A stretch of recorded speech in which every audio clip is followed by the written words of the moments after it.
I am pregnant with my second baby. I am about 5 weeks away from my due date. And I wanted to talk to you about what I'm doing differently with this birth and pregnancy that I did with my previous. I had a home birth with my first, and it was the most amazing experience. But it's been 6 years since then with some purposeful child spacing, and I'll get into that, but I'm going to fill you in on all the things that I have learned since and what I'm going to be doing differently. And we're going to be going over some of my top books that I recommend for you to have a pleasurable, potentially even pain-free birth and an incredible experience. But first, make sure to subscribe to my channel for more health and homesteading content. So let's dive in. With my first, I had an incredible experience with a home birth. And at that time, I was really unaware of what even the traditional birth, conventional birthing world looked like compared to home birthing. And I found this book pushed that completely changed my perspective. And what it came down to is I realized that the safety of and complication rate of having a hospital birth was actually dramatically more higher than it was with a home birth. And so we decided to go with the home birth, but that was just the very beginning of my journey. It was really wonderful because I was able to just be in the comfort of my own home and move around how I wanted to and have, just the most relaxed labor I could possibly have for a first-time mother and be in bed with my family at the end of the day with a glass of whiskey by my side. It was fantastic. And you can check out my other video on my birth story. And after we had our first, we weren't really sure if we wanted to have more children or not. I was raised an only child, so I didn't really know any better of the beauty of having a large family. And we did suffer a miscarriage in between my first and this pregnancy, which I didn't even realize was so common, 1 in 3 women. And there's so many reasons why a miscarriage can happen, and we're not going to talk about that today. But if you've experienced one or if you feel alone, know that you are not. And there are many, many reasons why they can happen. For me, it really changed my life and brought me closer to God and opened up sort of all the skeletons in our closet that we needed to open up in order to become our next best selves and then create this beautiful baby growing now. Since that home birth, I had learned from some other mothers of what it meant to have what is called an ecstatic birth or a pain-free or even orgasmic birth. And essentially, it doesn't necessarily mean you're experiencing the same orgasm as you would when you are in an intimate setting, but it is a completely different shift in the birthing experience. And it can feel exact like an orgasm. It can feel like an elongated orgasm. Or maybe it doesn't involve an orgasm and it's just pain-free labor. Every woman's going to have a different and unique experience, but I was really curious to learn more about what this was about. So I started with the classic book, Ina May's Guide to Childbirth. And this is sort of the GOAT of all books for any pregnant mama, whether they've haven't had any children before or they already have children and they want a different experience for their next birth. This book really goes into the details of how to have the birth that you want, whether it's in a hospital or a birthing center or a home birth. All of the science that should go into it. Like, for example, I had no idea that monitoring alone can slow your contractions and elongate labor. And you think about the amount of monitoring that happens at a home birth versus a hospital, and it's vastly different. I'll be honest, I had this book when I was pregnant the first time, but I didn't read it all the way, and I wish that I did, because then I think I would have had just a different perspective going into labor of what it should look like. I think the biggest takeaway that I got from reading this book was that in order to ease your labor, in order to quicken your labor, the most important thing is to submiss, is to not try to control, not have so much outside distractions, to be really conscious of your environment and set that up in advance to your advantage. So that way you are as relaxed as possible.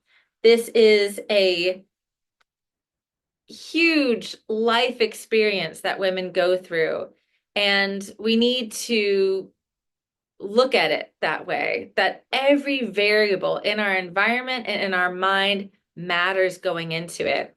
A lot of this book is birth stories, which is really nice to read, especially when you're pregnant, because there are so many traumatic, terrible stories out there.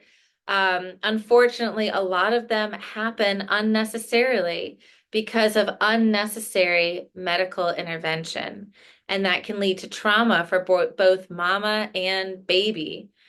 I think just to go back to the whole home birthing versus hospital complications rate, the data that really blew my mind was the fact that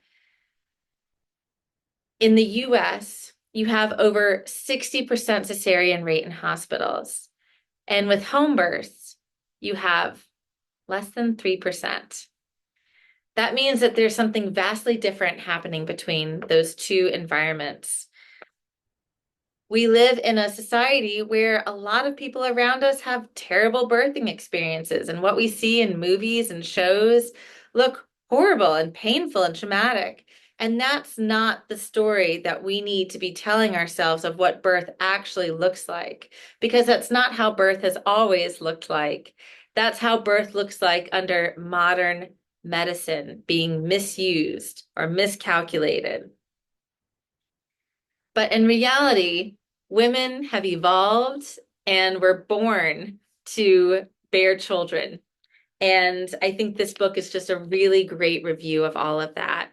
I also followed it up with breastfeeding, which there's just so many little things that can affect breastfeeding. And with my first, I did pretty well. I did have to get a lactation consultant, which I highly recommend for anybody that's having any issues at any stage of breastfeeding.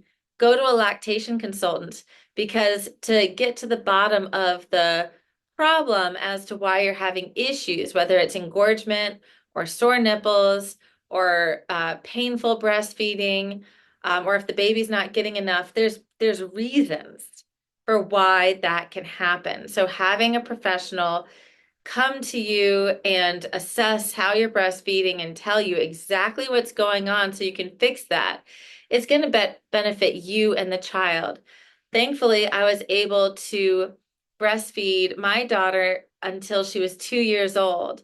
And a lot of that required pumping, which I had learned later that a lot of pumping devices actually reduce your milk supply.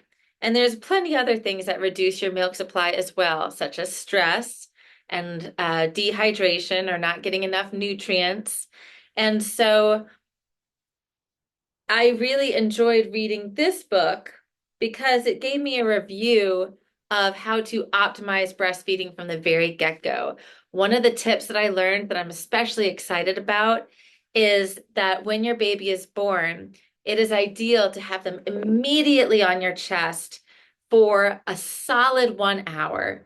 Do not go anywhere. Do not move. Just baby on chest for 1 hour. The baby is closest to the environment that they were when they were inside the womb. And it is within that time frame that the baby is going to regulate their heartbeat by being connected to yours and their body temperature. And that's also the time where they're going to then naturally look for the nipple to suckle and breastfeed for the first time. They cite a study in here that shows that that 1 hour time span greatly increased breastfeeding success. This book, The Wise Woman Herbal Childbearing Year, has been a really fun book. It's very simple and it's got some pretty little drawings and it's very short. But this is actually great for before pregnancy, for during pregnancy, for childbirth, for postpartum. And basically what it does is it gives you herbal remedies for everything. Or food remedies. For example, protein or preeclampsia can be prevented by nutrition, by protein. But it also goes into uh, what can affect a miscarriage and what you can do to prevent a miscarriage.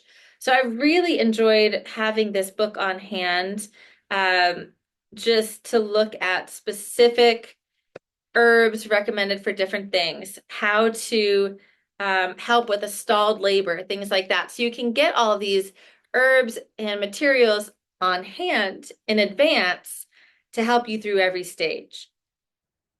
Orgasmic Birth.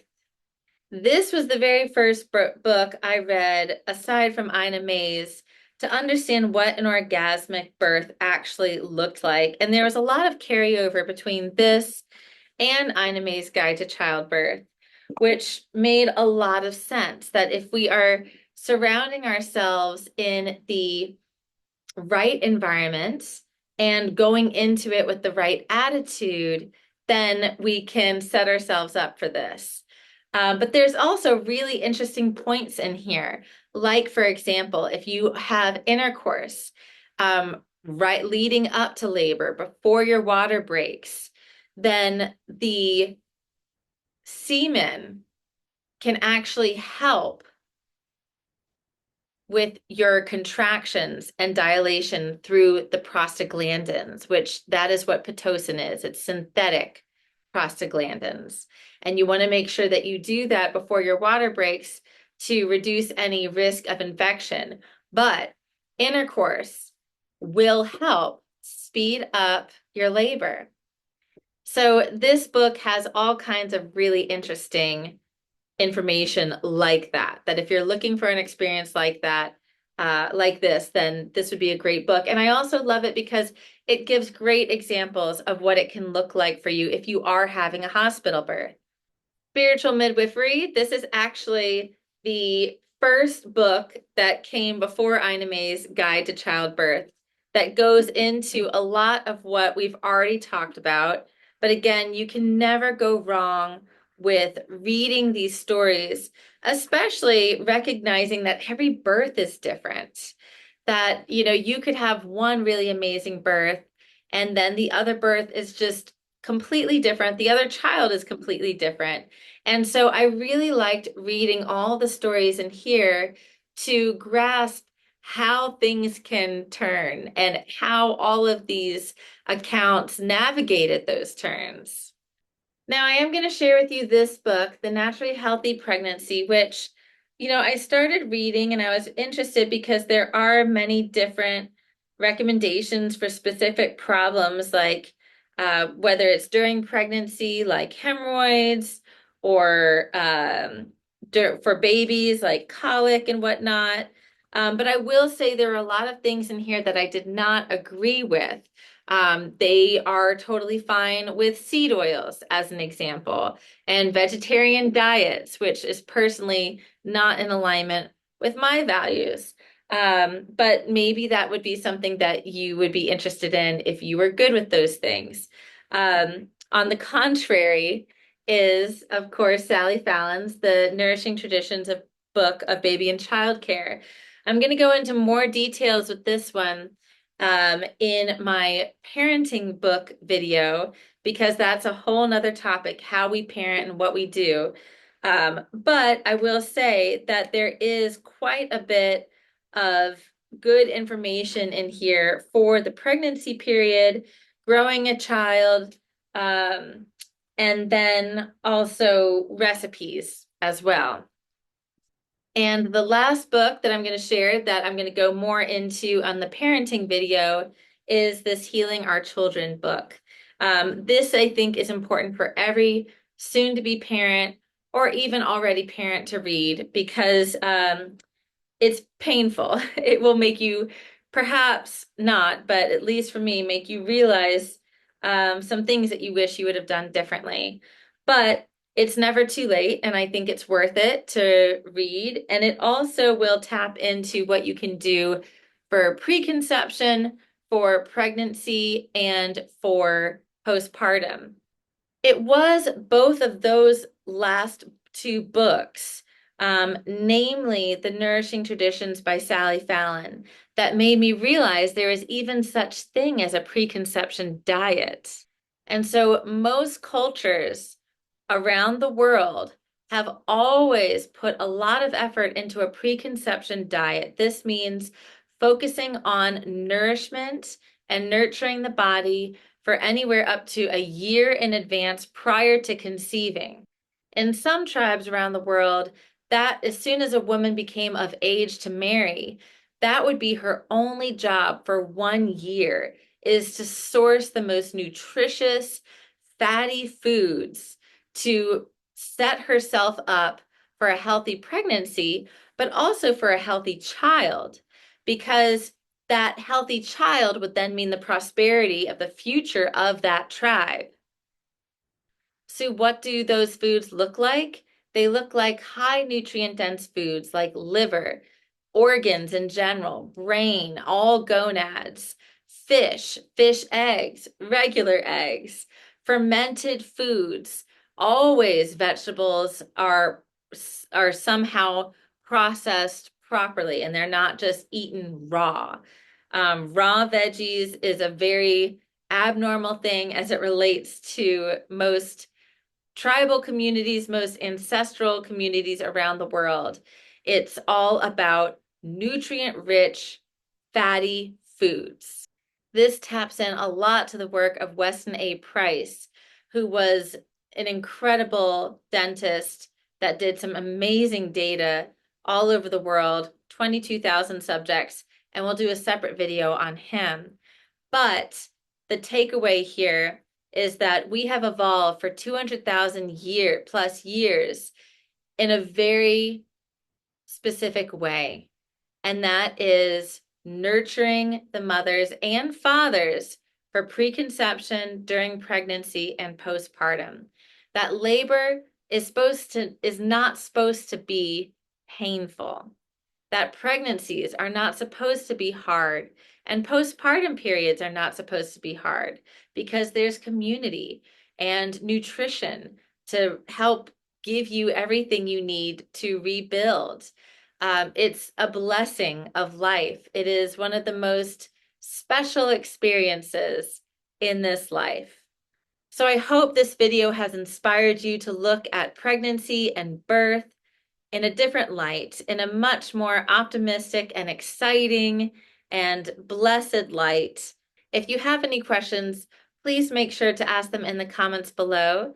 Thank you so much for watching this video. And if you enjoyed it or learned anything from it, please make sure to like it below and subscribe to my channel for more health and homesteading content.